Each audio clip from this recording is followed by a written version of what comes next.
Bismillahirrahmanirrahim. Assalamualaikum warahmatullahi wabarakatuh. Alhamdulillahi rabbil alamin. Wa bihi nasta'inu ala umuri dunya waddin. Asyhadu an la ilaha illallah wahdahu la syarika lah.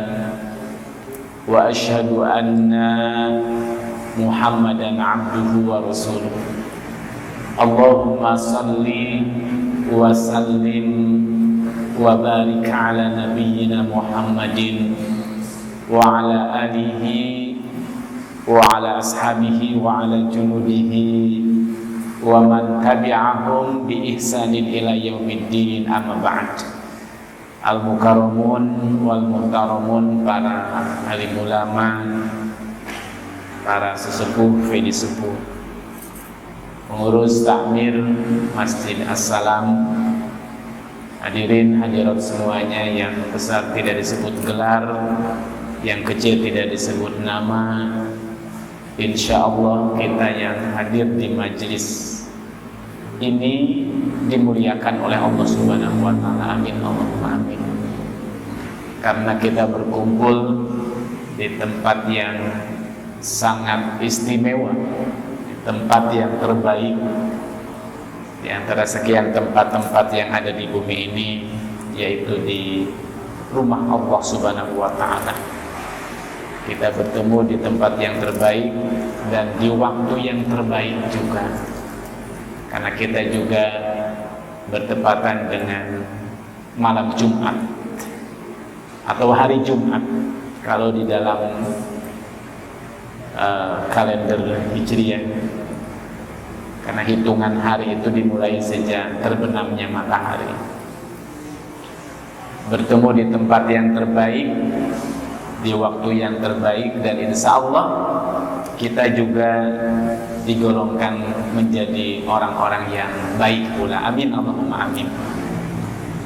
Bapak Ibu rahimakumullah, pada kesempatan malam hari ini kita akan melanjutkan kembali kajian fikih kitab Sahih Fiqh Sunnah kita, dan kita masuk ke dalam pembahasan tentang hukmu man'iz zakati wa 'uqubati mani'iha.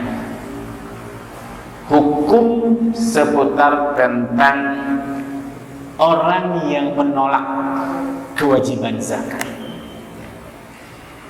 Kalau pertemuannya sebelumnya kita sudah membahas tentang pengertian zakat, perbedaannya dengan infak, sedekah. Kita juga sudah bahas tentang kedudukannya atau fadilahnya, yang kalau boleh saya simpulkan bahwa luar biasa. Zakat, infak, sedekah ini sangat dahsyat sekali. Apa kata Nabi? Satu, orang yang berzakat insya Allah hartanya tidak akan rugi dan berkurang, sesuai dengan makna zakat secara bahasa, yaitu apa Pak? Az-ziyadah, bertambah dan bertumbuh terus. Yakin, Nabi mengatakan mana qasat min shadaqatin bal yazdad, tidak akan pernah berkurang. Orang yang bersedekah, orang yang berinfak, orang yang berzakat bertambah. Itu di dunia, ya. Di akhirat lebih dahsyat lagi. Salah satu di antara sekian tanda-tanda penghuni surga adalah mereka senantiasa mengeluarkan zakat. Zakat akan membersihkan jiwa seseorang sesuai dengan makna zakat secara bahasa atau hulu suci, membersihkan sifat-sifat negatif yang ada dalam diri manusia. Yang cenderung manusia itu apa? Bakhil, ya, kikir, pelit. Kita dilatih untuk memiliki kepedulian, merasakan ikut bagaimana ya, berat beban hidup yang dialami oleh saudara-saudara kita yang berada di garis-garis kemiskinan, di kolong-kolong jembatan, ya, janda-janda tua, yatim piatu, dan ya fakir miskin yang lainnya. Membersihkan dari sifat-sifat negatif, dan sekaligus membersihkan apa Pak? Membersihkan harta kita yang bisa jadi ada unsur-unsur harta yang memang itu adalah bukan hak kita. Apa ayatnya? Masih ingat Bapak Ibu? A'udzubillahi minasyaitonirrajim. Wa fi amwalihim haqqum ma'lum lis-sa'ili wal mahrum. Ingat, di dalam harta-harta mereka orang kaya ada hak fakir miskin yang maklum, yang ketentuannya memang sudah ditentukan oleh Allah. Jadi kalau seandainya ada hak orang lain yang mestinya diberikan kemudian tidak diberikan, lalu kemudian kita makan, kita berikan sama anak istri, nah itulah yang akan mengotori. Ya, maka apa? Bersihkan. Atau ya. Dan yang terakhir, bahwa di antara sekian fadilah keutamaan orang yang zakat, berinfak, bersedekah itu akan mendapatkan apa Pak? Keberkahan, hidup yang berkah. Ya. Berkah keluarganya diberikan oleh Allah, kehidupan yang penuh dengan sakinah, mawaddah, warahmah, anak-anaknya soleh-soleh, istrinya nurut. Ya. Berkah bukan berarti harus kaya raya. Badannya sehat, hartanya manfaat, bisa dirasakan dan bisa dinikmati. Senang, berkah hidupnya. Nah itu, paling tidak itu ya, itu keutamaannya. Ya, oleh karena itulah apa Pak? Mari kita bersama-sama tunaikan zakat. Nah, terus lalu pertanyaannya, bagaimana hukumnya orang yang tidak mau mengeluarkan zakat? Secara hukum fikih apa? Ya.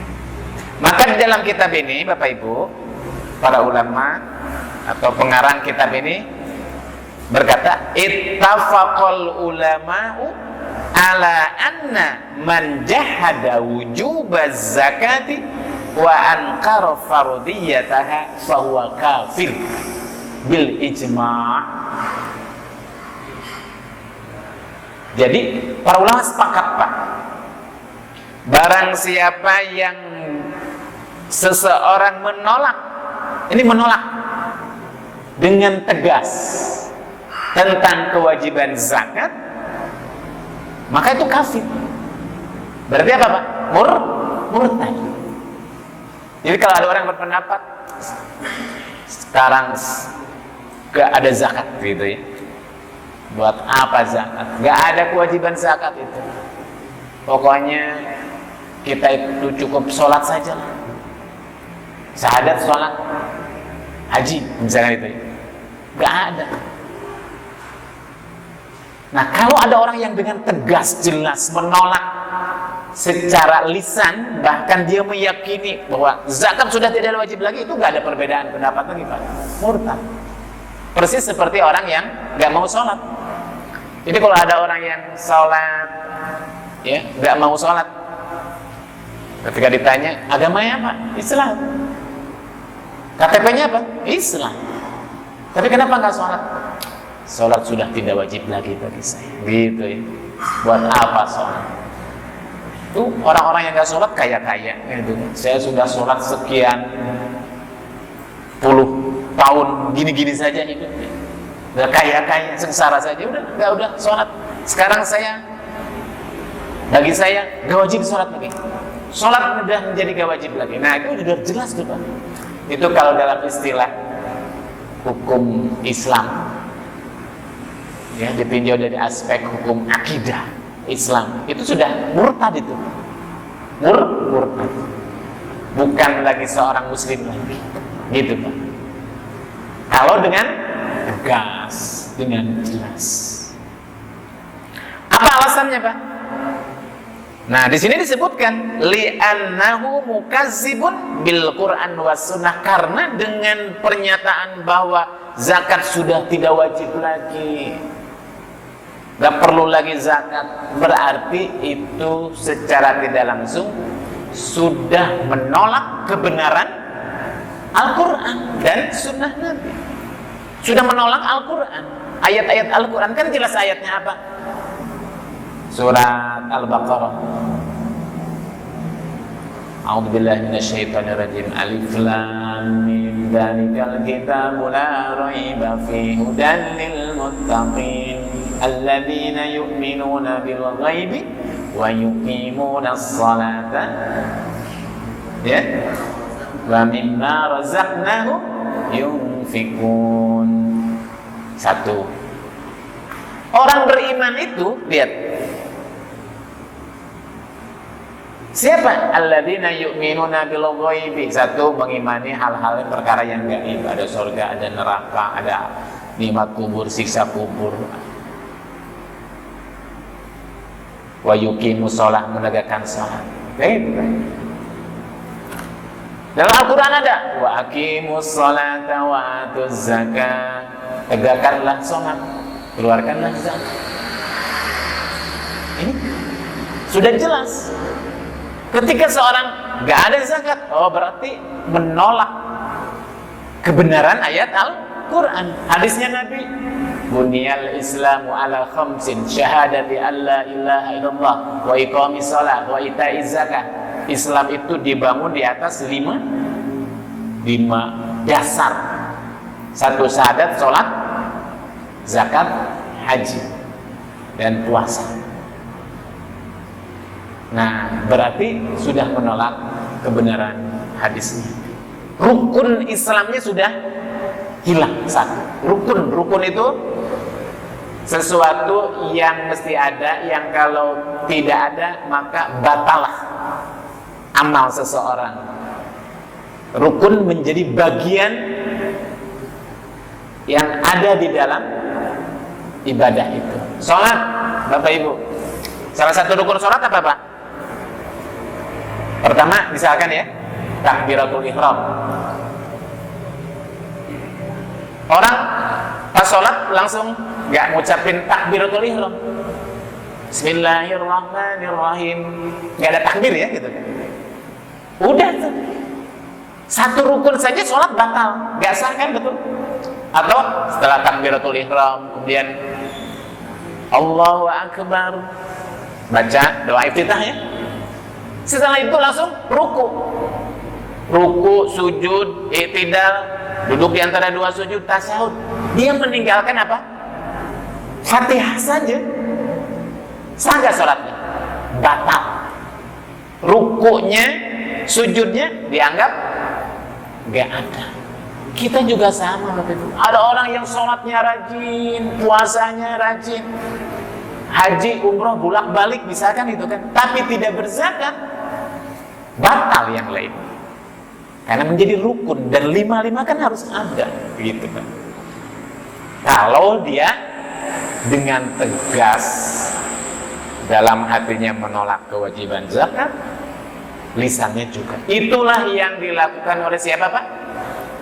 Abu Bakar As-Siddiq ketika Rasulullah SAW wafat. Dan mulai dari situlah kan banyak orang yang murtad, banyak nabi palsu, dan banyak orang yang gak mau mengeluarkan zakat.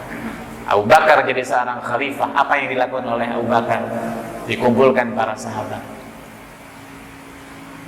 diperangi itu, didatangi agar supaya apa? Agar supaya bertaubat, kembali mencabut pernyataan mereka bahwa zakat sudah tidak wajib lagi. Dan akhirnya banyak yang kembali. Diprotes oleh Umar. Umar gak setuju. Wahai Abu Bakar, mereka kenapa engkau perangi? Kan masih sholat kan itu ya? Kata Abu Bakar, Umar, Jabbarun anta fil jahiliyah wa jabbanun anta fil Islam. Kenapa engkau dulu di zaman jahiliyah jabbar itu apa Pak? Gagah gitu ya, tegas. Tapi setelah engkau masuk Islam, kok kenapa jadi pengecut gitu? Ketika melihat orang nggak mau mengeluarkan zakat, kok diam saja. Akhirnya para sahabat setuju. Kata Abu Bakar, demi Allah aku akan perangi mereka walaupun mereka sholat, karena sudah meninggalkan satu dari rukun. Persis seperti sholat Bapak Ibu. Jadi kalau ada orang yang dengan tegas jelas gak mau sholat, dengan anggapan sholat tidak wajib lagi, murtad. Ya, seperti itu. Nah, terus pertanyaannya bagaimana kalau ada orang yang gak mau zakat, itu bukan karena dia menolak hukum wajib zakat, tapi karena bakhil ya, karena berat, karena kikir, nggak mau saja, sayang, udah capek pergi pagi pulang sore, peras keringat banting tulang, setelah dapat harta harus berbagi dengan fakir miskin, kayaknya sayang banget gitu kan. Nah Bapak Ibu, bainama zahaba jumhurul ulama, hanya saja mayoritas para ulama, jumhurul ulama berpendapat ila anna man mana'a az-zakata ya bukhlan. Adapun kalau ada orang yang menolak tidak mau zakat dengan alasan bakhil itu karena memang maksudnya karena kalau orang nggak sholat, kenapa nggak sholat? Males gitu ya. Ada ya orang begitu. Tahu nggak kamu bahas sholat itu? Sholat itu wajib, tapi lagi males, nantilah kalau lagi mood mau sholat. Nanti saya nitip pesan saja sama malaikat, gitu kan ada orang gitu ya. Tahu nggak wajib tahu? Tahu nggak zakat itu wajib tahu? Ya cuma berat lah gitu kan. Nah, Bapak Ibu, min ghairi juhudin li fardiyatiha, tanpa meyakini atau tanpa menolak hukum wajib zakat, fawa murtakibun li kabiratin minal kabair. Nah, dia itu seharusnya masih menjadi seorang muslim saja, tapi muslim yang melakukan dosa besar. Dalam istilah para ulama, Pak, orang muslim tapi masih suka melakukan dosa besar itu namanya apa? Muslim fasik. Jadi fasik itu statusnya masih muslim, tapi dia kadang melakukan dosa besar. Tidak kafir. Kafir murtad maksudnya kan. Fasik. Kita kan sering mendengar ada muslim, ada mukmin, ada kafir, ada munafik, ada fasik, ada zolim. Nah itu kan istilah-istilah itu memang memiliki pengertian yang berbeda. Ada orang kadang sholat, kadang enggak gitu ya. Kadang mabuk-mabukan, judi, zina juga, tapi sholat juga gitu kan. Muslim dia, tapi muslim fasik, pelaku dosa besar, tidak murtad ya. Wa ithmun azimun, dan dia seorang muslim yang melakukan dosa besar. Nah, orang semacam itu kalau berada dalam sebuah pemerintahan Islam ya, apa Pak? Tahtal wa'idi syadid bil azabil alim yaumal qiyamah. orang semacam itu termasuk orang yang berada ya, dalam ancaman dari Allah bahwa nanti di yaumul kiamat akan mendapatkan dosa besar dan azab yang sangat besar. Karena dosa besar. Walakinnahu la yakhruju bihadza minal millah madama muqirran biwujubiha. Nah, orang semacam itu masih statusnya beragama muslim selama dia mengikrarkan kewajibannya. Ya, tapi muslim pelaku dosa besar. Nanti di yaumul kiamat berhak yang mendapatkan azab dari Allah Subhanahu wa taala. Selama dia tidak bertaubat, Ya, seperti itu. Itu menurut jumhurul ulama. Nah, kalau dalam sebuah pemerintahan Islam, maka pemerintah, kepolisian, ya, kalau dalam hal ini itu punya kewajiban untuk memanggil tuh Pak, mengingatkan. Jadi kalau ada orang-orang yang di jalan waktu azan dia tidak datang ke masjid, tidak sholat juga, dan diketahui bahwa dia memang tidak melakukan sholat, itu kewajiban pemerintah untuk melakukan apa? Hisbah namanya. Hisbah itu apa? Ya, memberikan sanksi, mengajaknya, dan dipaksa gitu kan. Kewajiban para ulama untuk mengingatkannya. Nah, tapi dalam sebuah pemerintahan Islam itu sudah otoritas petugas siapa? Ya, aparat. Ya. Karena apa? Pemerintah ikut mengatur tentang masalah ibadah seseorang. Ya, itu dalam sebuah pemerintahan Islam zaman kekhilafahan khalifah. Jadi tanggung jawab negara, bertanggung jawab atas kesolehan rakyatnya. Gak zakat, didatangi, diingatkan, diberikan sanksi. Persis seperti kalau seandainya pemerintah mengetahui bahwa salah satu warganya itu dia tidak mengeluarkan atau tidak memenuhi kewajibannya membayar pajak, kan ada pidananya, betul kan Pak? Dipidanakan, gitu Pak. Itu di zaman Nabi.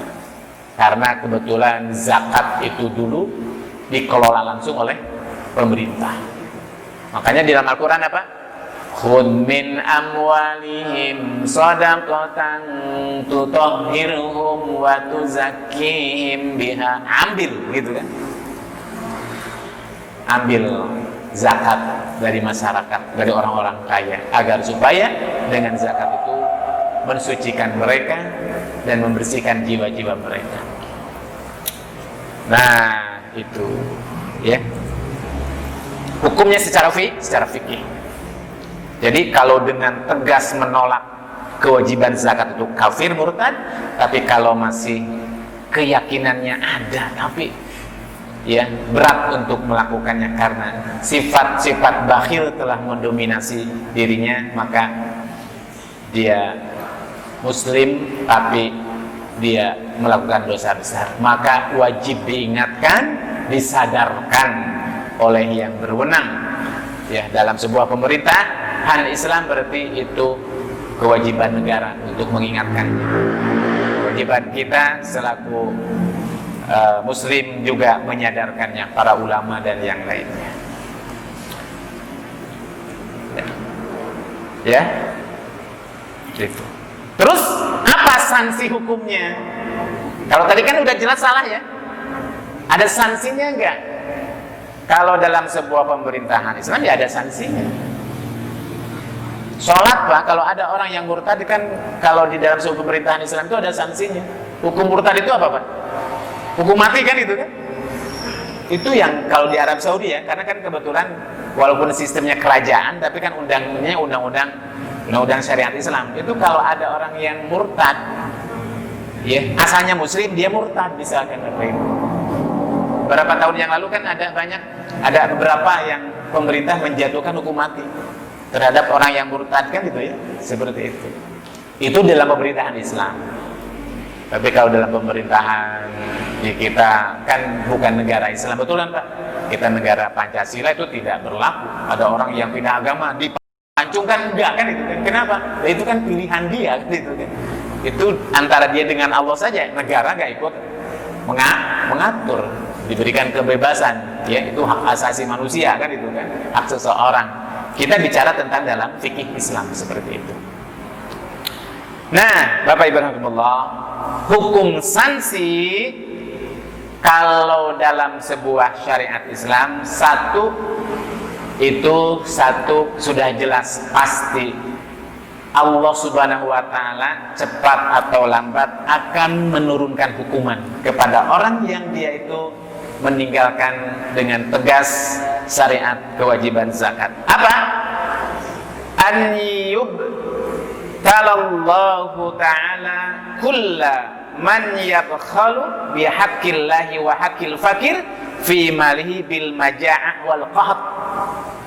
Allah akan memberikan bala. Bala itu apa Pak?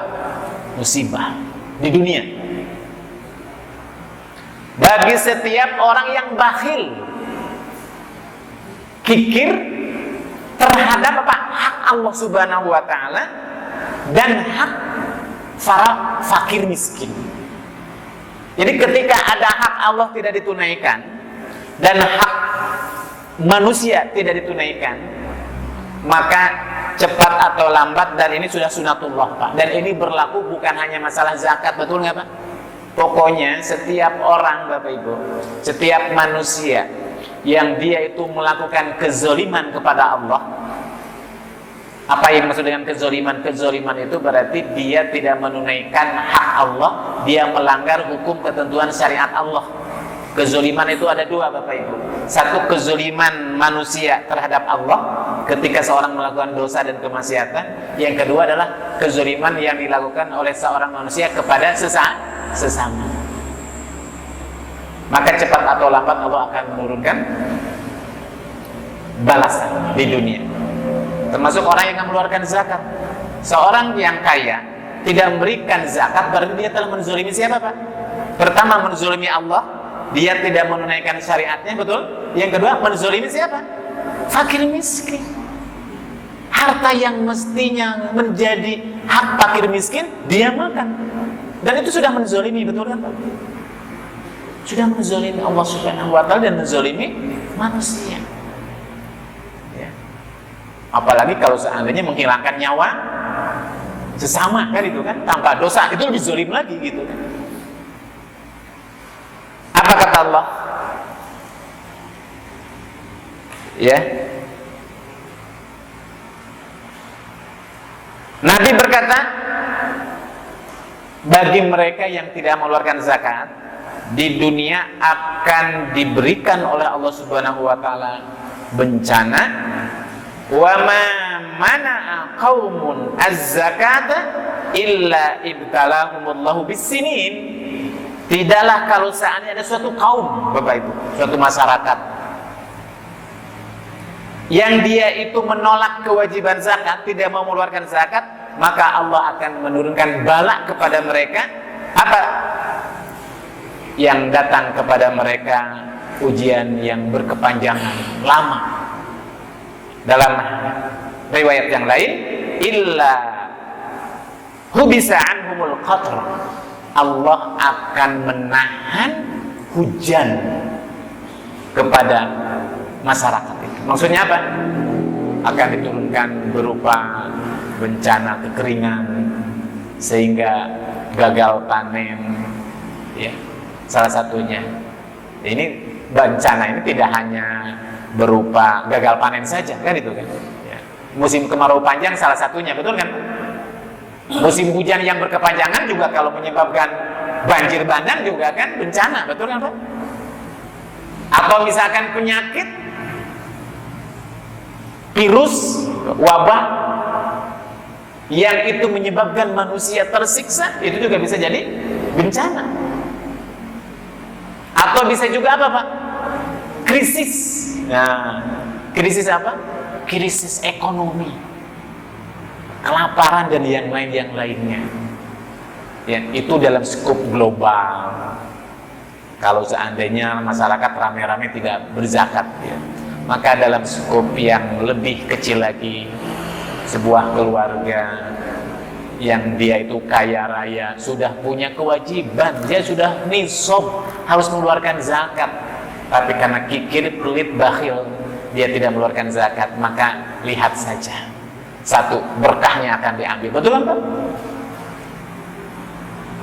Rumahnya banyak, kendaraannya mewah, tapi kok dia tidak bisa menikmati kekayaannya. Entah Allah turunkan penyakit, yang penyakit itu membuat dia tidak bisa hidup. Buat apa kekayaan banyak tapi dia tidak bisa menikmatinya? Bisa jadi itu, bisa jadi. Betul kan Pak? Makan saja dia harus ditakar, gitu kan? Betul lah Pak? Ditakar makanan itu, nggak boleh makanan yang digoreng-goreng kan itu kan? Buat apa coba duit banyak? Nggak bisa menikmati sate kambing misalkan kan? Tidak bisa menikmati opor ayam, tidak bisa menikmati apa? Jeroan kambing gitu kan? Mendingan kita nggak banyak duit tapi makanan bebas, makan pete ayu kan itu kan? Makan jengkol ayu nggak ada. Coba orang-orang kaya itu makan harus ditakar, gitu. Harus direbus, nggak boleh pakai minyak-minyakan. Belum lagi harus cuci darah seminggu sekali misalkan gitu kan? Nggak bisa menikmati. Belum lagi apa? Anak kena narkoba misalkan itu kan? Istri selingkuh sama supirnya misalkan itu kan? Rumah gede banyak tapi nggak bisa menikmati, dia tidur ya gitu kan, di mana saja. Jadi apa sih yang didapatkan ternyata? Oh, jangan-jangan inilah yang kemudian tidak berkah itu, gitu kan? Seperti itu. Itu di dunia, ya, cepat atau lambat. Itu sudah sunatullah, sunatullah. Karena yang menyebabkan di antara sekian sebab manusia itu susah hidupnya adalah satu, kezoliman yang dilakukan oleh manusia kepada Allah ketika hak Allah tidak terpenuhi. Adam diturunkan dari surga ke bumi karena zolim. Rabbana zalamna anfusana wa illam taghfir lana wa tarhamna lanakunanna minal khasirin. Susah. Karena apa? Hak Allah tidak terpenuhi. Melanggar perintah Allah. Nabi Yunus sementara Allah uji dimakan oleh apa Pak? Paus. Karena dia lari dari dakwah pada waktu itu. Akhirnya kemudian Nabi Yunus bertaubat juga. Subhanaka la ilaha illa anta. Ya kan itu kan. Firaun ditenggelamkan oleh Allah karena kezaliman terhadap rakyatnya. Kaum Lut Allah turunkan hujan batu, gitu. Kaum Ad, kaum Tsamud, ini sunatullah dan ini akan terjadi di setiap zaman. Ya. Itu hukuman dari Allah. Hukuman di dunia, ya, hukuman di dunia, maka dalam sebuah pemerintahan Islam yang dimana zakat diatur langsung oleh pemerintah, maka pemerintah wajib mengambil secara paksa. Ya, annahu idza kana mani'uz zakata fi qabdatil hakim. Seandainya orang yang menolak tidak mengeluarkan zakat itu sekarang sudah ada dalam genggaman seorang hakim, ada bukti yang kuat dia tidak mengeluarkan zakat, fa innahu tu'khad minhu zakata qahran. Jadi pemerintah boleh mengambil secara paksa. Makanya ambil apa? Khud min amwalihim shadaqatan tutahhiruhum wa tuzakkihim. Enggak mau, dipaksa, diperangi seperti yang dilakukan di zaman siapa Pak? Abu Bakar As-Siddiq. Ya. Seperti itu. Kalau seandainya mereka ada di wilayah kekuasaan umat Islam dan hukum yang berlaku adalah syariat Islam. Tapi kalau dalam sebuah pemerintahan di mana memang negara tidak mengatur masalah zakat itu, maka hukuman itu adalah otoritas Allah Subhanahu wa taala. Betul? Ya. Makanya kalau ada orang yang tidak berzakat di negeri kita, ya tidak akan ada sanksi dari pemerintah, betul nggak Pak? Karena memang itu tidak diatur. Ya, tapi hukum Allah tidak akan meleset seperti itu. Jadi yang berhak hanya Allah saja. Makanya dibutuhkan kesadaran saja. Itu Bapak Ibu rahimakumullah. Tentang hukum orang yang tidak mengeluarkan zakat. Di dunia diberikan oleh Allah hukum, cepat atau lambat, maka di akhirat kelak sesuai dengan janji Allah Subhanahu wa taala, nauzubillahi min dzalik, Allah Subhanahu wa taala mengancam dalam Al-Qur'an surat At-Taubah 3435, walladzina yaknizuna az-zahaba wal fiddata wa la yunfikunaha fi sabilillah. Orang-orang yang nanti di dunia dia mengumpulkan harta perak, emas, dia tidak mau mengeluarkan zakatnya, maka dia nanti akan berubah jadi apa Pak? Api, setrika, disetrikakan punggungnya, zidatnya, sambil Allah berkata, hadza ma kanaztum, ini yang kalian dulu kumpulkan li anfusikum, oleh diri kalian, fadhuku, maka rasakanlah ma kuntum taknizun, yang dulu kalian kumpulkan itu. Nauzubillah min dzalik. Itu nanti di yaumul qiyamah. Itu hukumannya. Nah, sekarang Bapak Ibu masuk ke dalam pembahasan selanjutnya, syurutu wujubuz zakat, syarat wajib zakat. Nah, karena zakat ini berbeda dengan infak, zakat ini berbeda dengan sedekah, hissatun muqaddaratin min malin makhsusin, ya, sejumlah harta tertentu dengan ukuran tertentu diberikan juga kepada orang tertentu pada waktu tertentu. Artinya bahwa zakat itu ada syarat dan rukunnya, karena sangat spesifik sekali. Ya.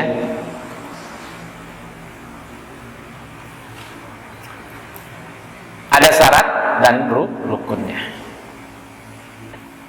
Apa syarat itu? Wa hadhihi syurut qismain. Syarat ini ada dua. Satu, syurut fi man tajibu fi malhi zakat, wa syurut fil mal. Ada syarat yang berkaitan dengan orangnya, seorang muzaki yang harus dipenuhi. Yang kedua, syarat terkait dengan harta. Tidak semua orang wajib zakat, tidak semua harta wajib dizakati, gitu maksudnya Pak. Harus ada syaratnya.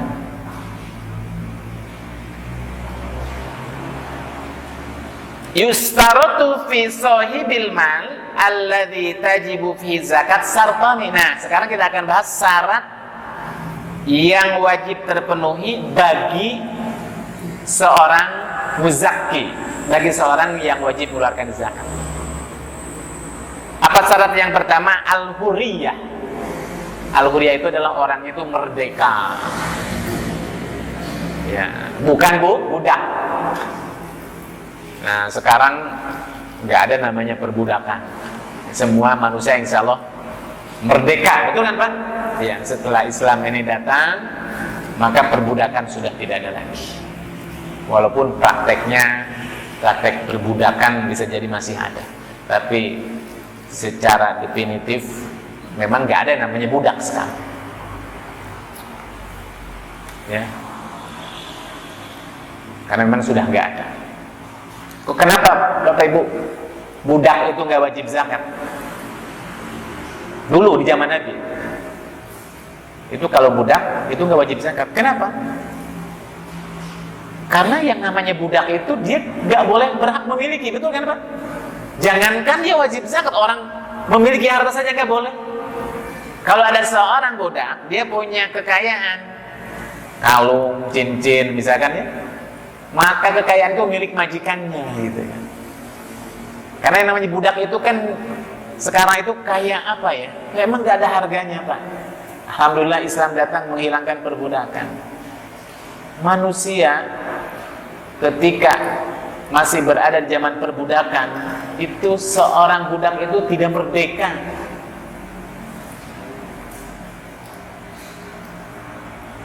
Boleh dijual belikan oleh majikannya. Ya. Seperti binatang saja gitu Pak. Ya kan, bisa dijual belikan itu. Baru dia itu bisa merdeka kalau dia bisa mengeluarkan atau membayar ya kan uang sekian, dan mahal sekali yang namanya perbudakan.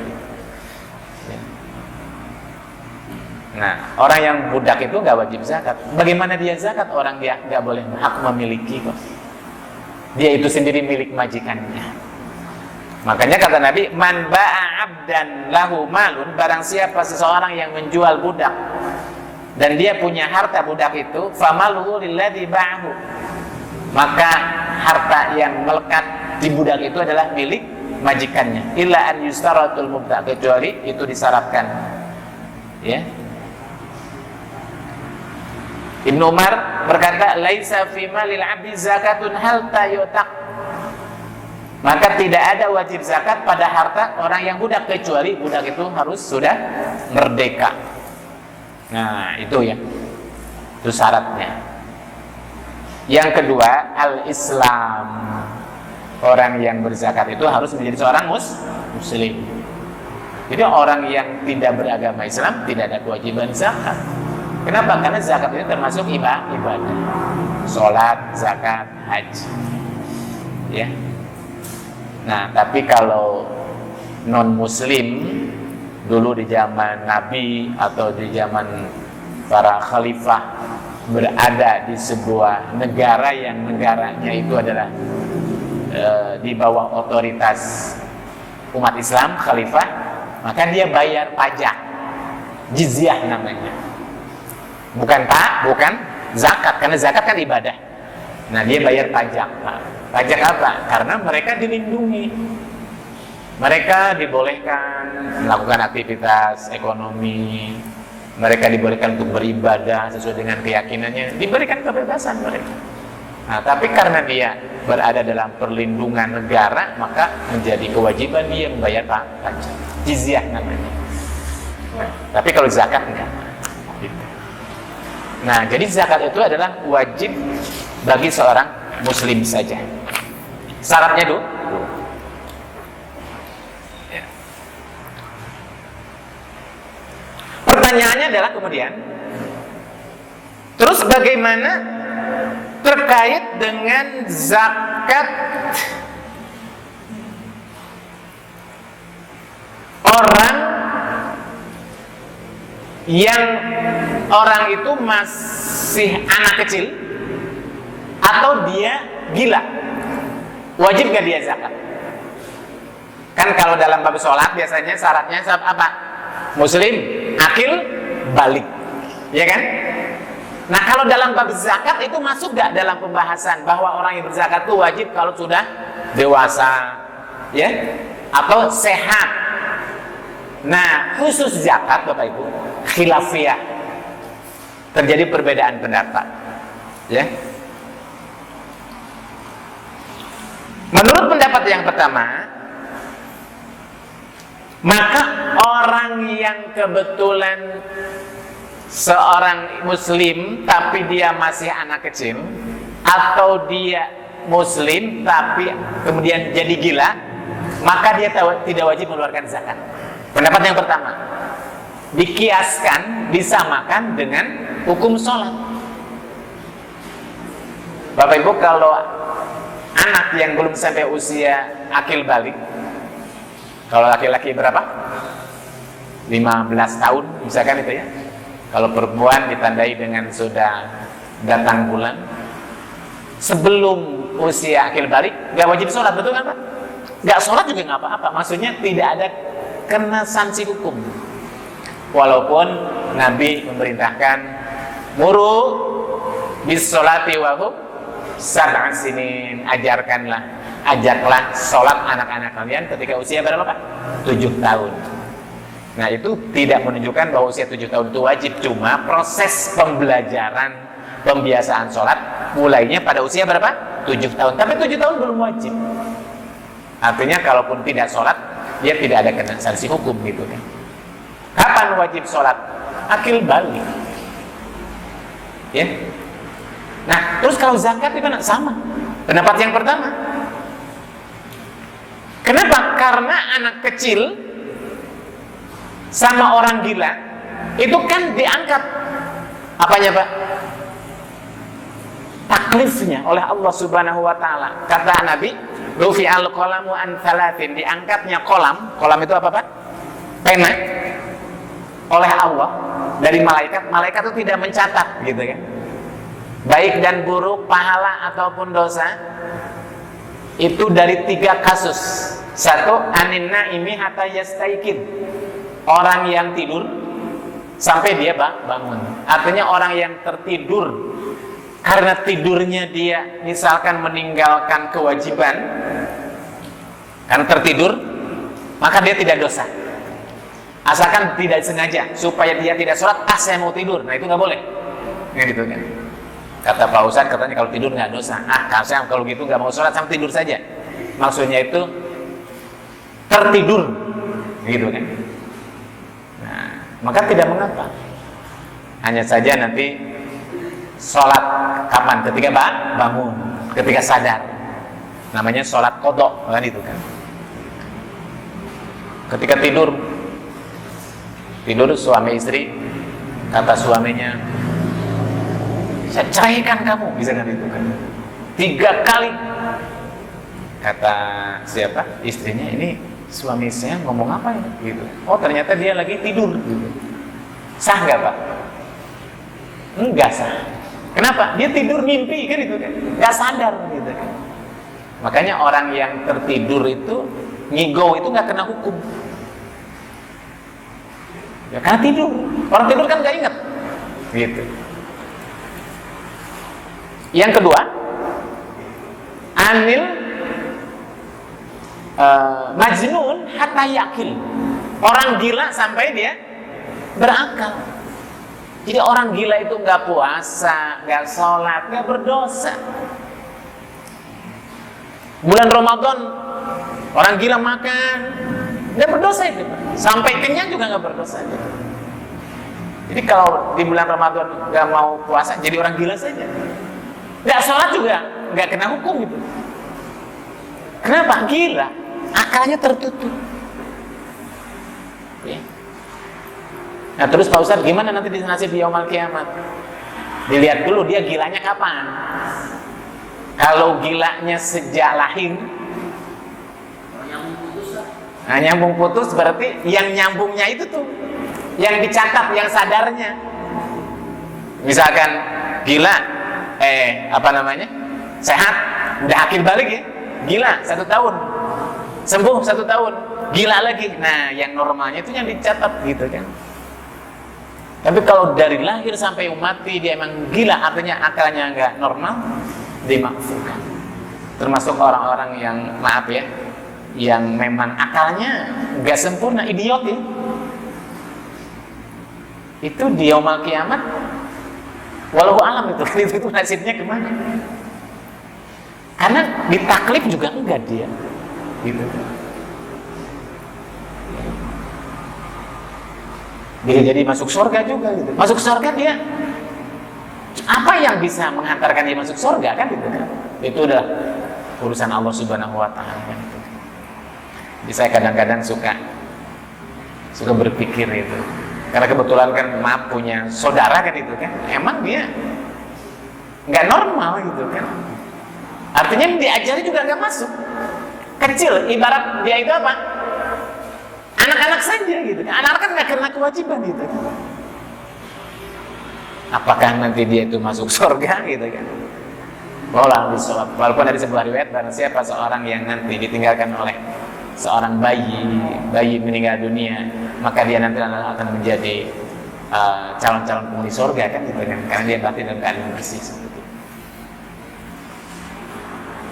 Nah orang gila itu nggak kenal.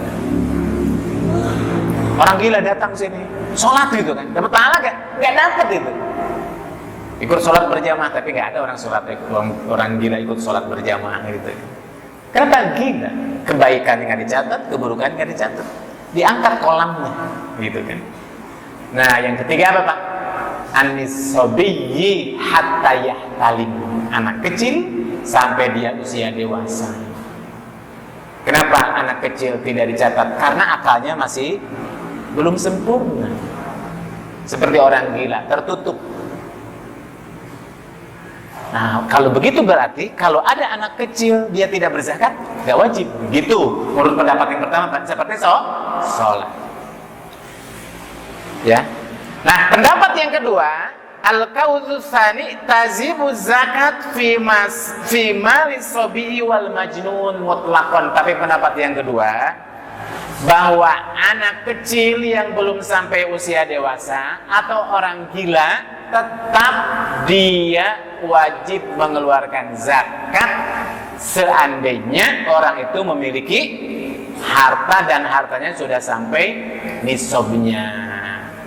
Siapa yang harus mengeluarkan? Tentu bukan anaknya, bukan orang gilanya, tapi siapa yang mengelola harta itu. Kenapa? Alasannya itu adalah karena satu keumuman ayat dari Allah Subhanahu wa taala, "Khudh min amwalihim shadaqatan tutahhiruhum wa tuzakkihim biha." Ambil dari harta-harta orang kaya. Jadi yang jadi ukuran bukan orangnya, tapi apa Pak?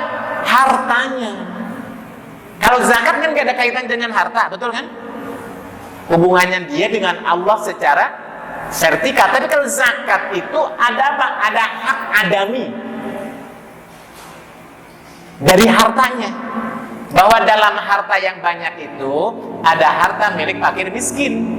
Maka walaupun yang punyanya status punya harta ini anak kecil, ataupun yang punya statusnya itu dia gila, misalkan Bapak Ibu, maka tetap hartanya itu harus dikeluarkan, gitu kan? Sekian persennya. Kenapa?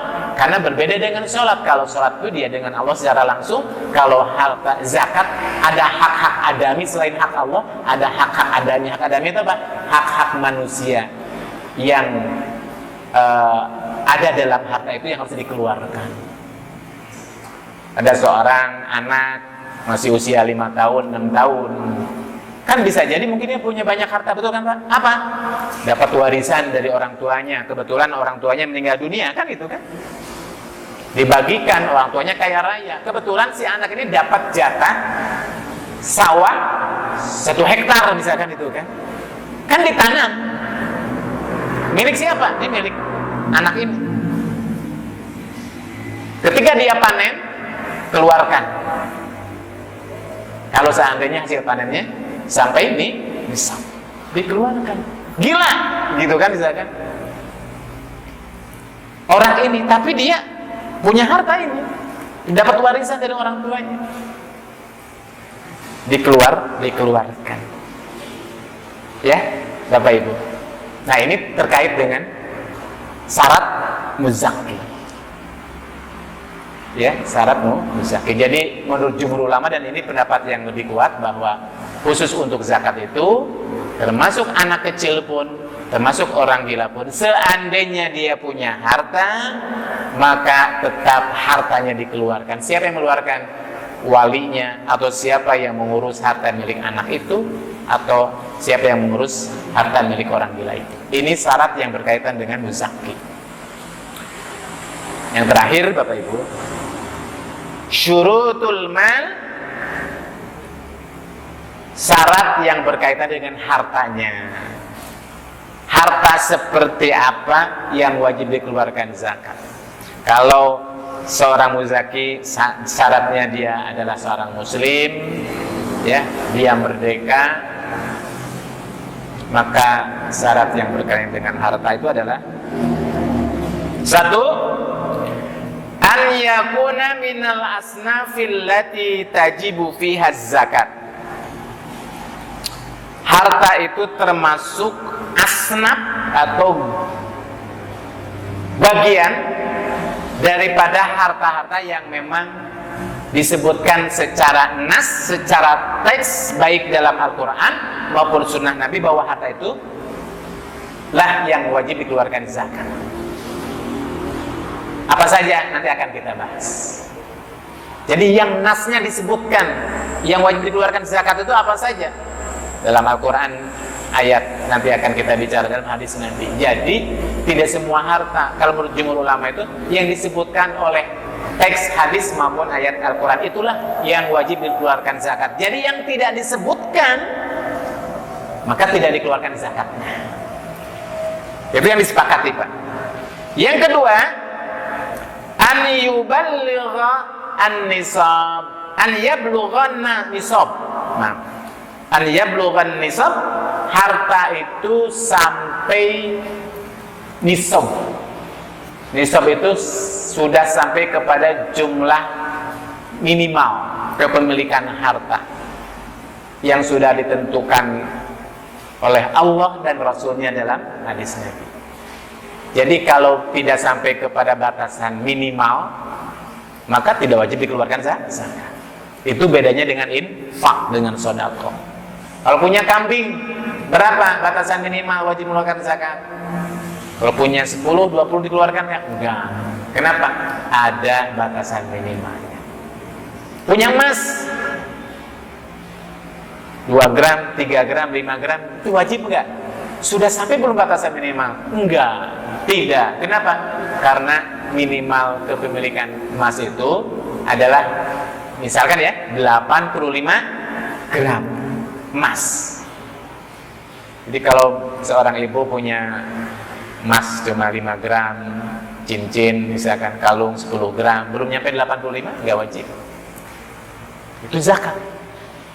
Tapi kalau cincin 5 gram, kalung 10 gram, anting-anting 10 gram, gelang 15 gram, siapa lagi Pak?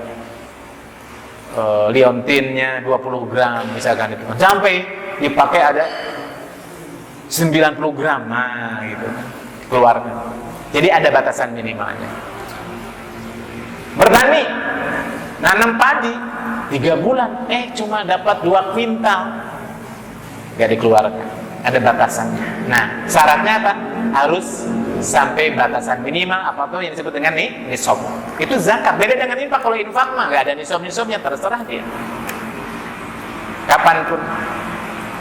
Yang ketiga, an yakuna hadzal mal mamlukan milkan taman. Harta itu dimiliki secara penuh. Artinya apa Bu? Harta itu benar-benar dia miliki, ada di tangannya. Kapanpun dia butuh, dia bisa gunakan. Karena apa? Hartanya benar-benar milik dia sendiri, bukan milik gabungan, misalkan itu kan. Atau punya harta, tapi hartanya saya punya uang nggak punya. Berapa 1 miliar? Mana uangnya? Dipinjam, nggak ada di tangan. Nah itu nggak milik secara sempurna ya kan? Kenapa? Karena nggak bisa digunakan, hartanya ada di milik orang. Nanti akan kita bahas. Jadi kalau harta itu dipinjamkan, harta nggak ada di tangannya, memang para ulama berbeda pendapat. Kalau seorang punya harta, yang harta itu misalkan dipinjamkan sama orang lain, itu siapa yang wajib mengeluarkan zakat? Atau apakah dia termasuk wajib mengeluarkan zakat atau enggak? Ada yang berpendapat bahwa dia wajib mengeluarkan zakat. Siapa? Yang punya, walaupun uang itu masih ada di orang lain. Kenapa? Karena yang memiliki harta itu secara hakiki adalah orang itu, bukan orang yang meminjam, gitu kan? Seperti itu. Nah, tapi pendapat jumhur yang kuat, kalau seandainya memang harta itu masih berada di tangan orang lain, ya itu termasuk ke dalam kepemilikan yang tidak penuh. Kapan dizakatin? Nanti kalau seandainya sudah balik lagi ada di tangan kita baru dizakatkan. Selama harta itu masih dipinjam oleh orang lain, berarti dia sama dengan tidak memiliki kan? Atau memiliki tapi tidak penuh. Kenapa? Di tangan orang lain sih. Nah, kalau seandainya dia itu enggak, apalagi kalau apa? Kita nggak tahu itu balik apa enggak gitu kan? Nah itu lebih nggak jelas lagi gitu kan? Nah ya itu tidak wajib dikeluarkan zakat. Kenapa? Sama dengan nggak punya. Gitu. Tapi kalau harta itu adalah harta, nanti di sini disebutkan harta yang sangat mungkin, bukan sangat mungkin, harta yang bisa diharapkan, harta itu balik ke tangan kita. Maksudnya itu sudah ada kepastian ketika kita butuh, kita bisa ambil kapanpun misalkan itu kan. Nah, itu yang dikeluarkan. Kapan? Ketika sudah ada di tangan kita.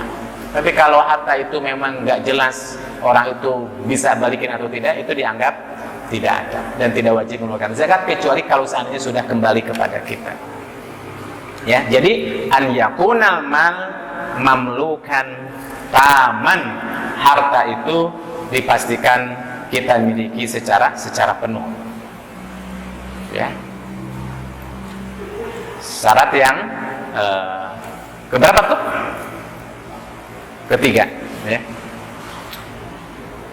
Kemudian syarat yang keempat, harta itu sudah sampai batasan haul.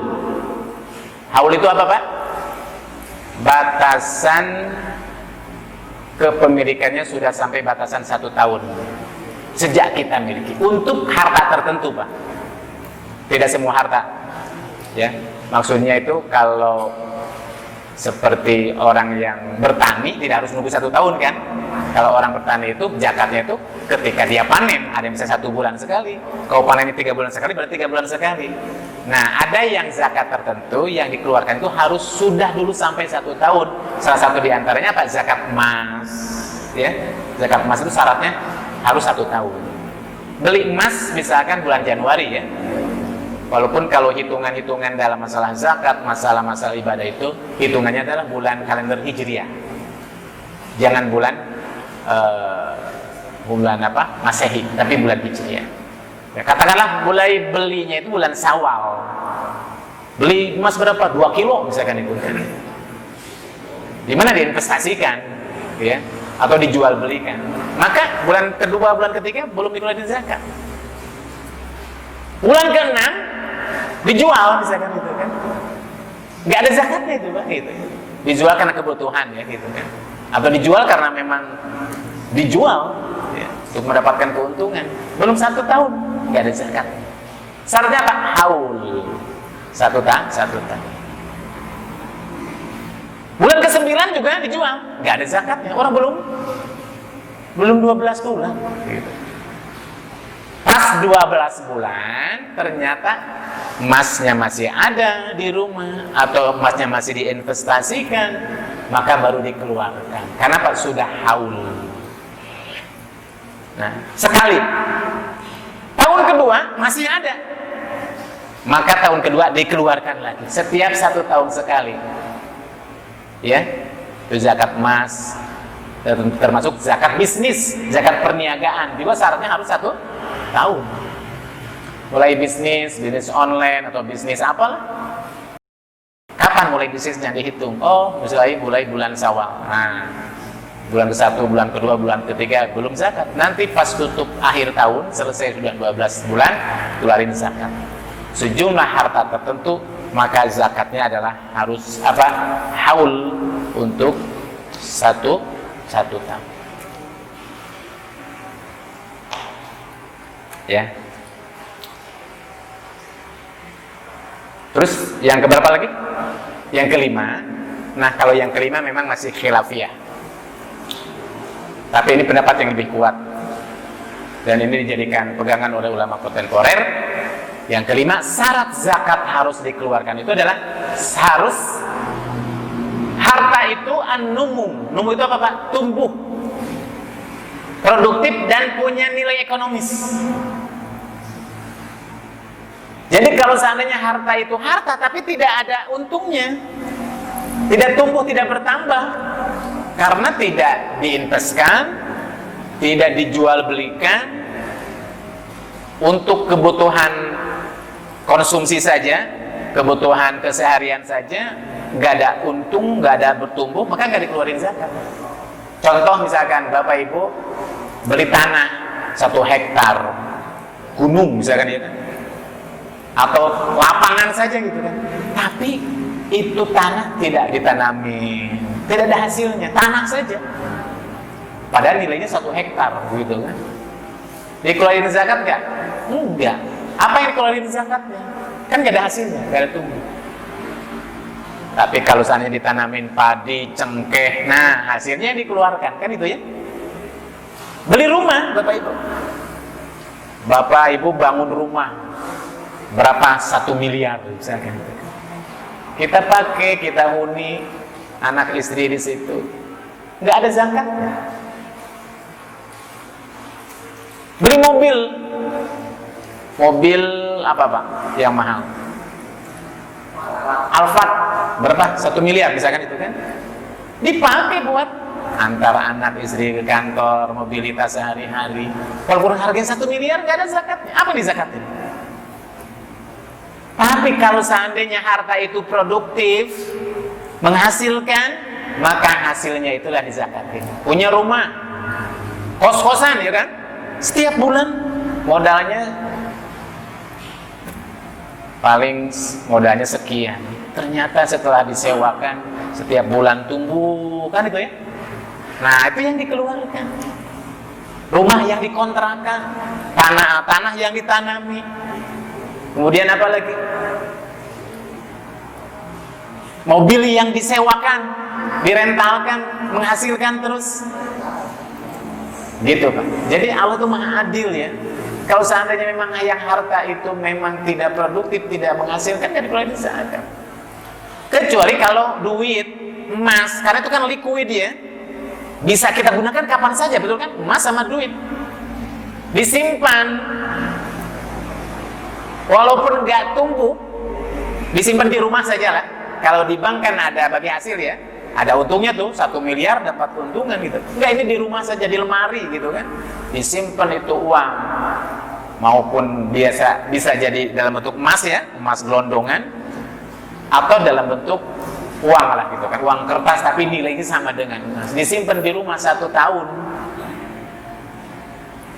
walaupun nggak nambah, dikeluarin tuh. Kenapa? Karena punya nilai ekonomis. Ya. Tapi kalau yang disimpan itu dalam bentuk tanah gitu kan, yang nggak dikeluarin. Kenapa? Nggak tumbuh. Beda. Kalau uang kan punya nilai ekonomis, bisa digunakan kapan saja, bisa jadi kemanfaatannya bisa langsung didapatkan. Jadi an-numu harus tumbuh. Itu syarat yang kelima terkait dengan harta.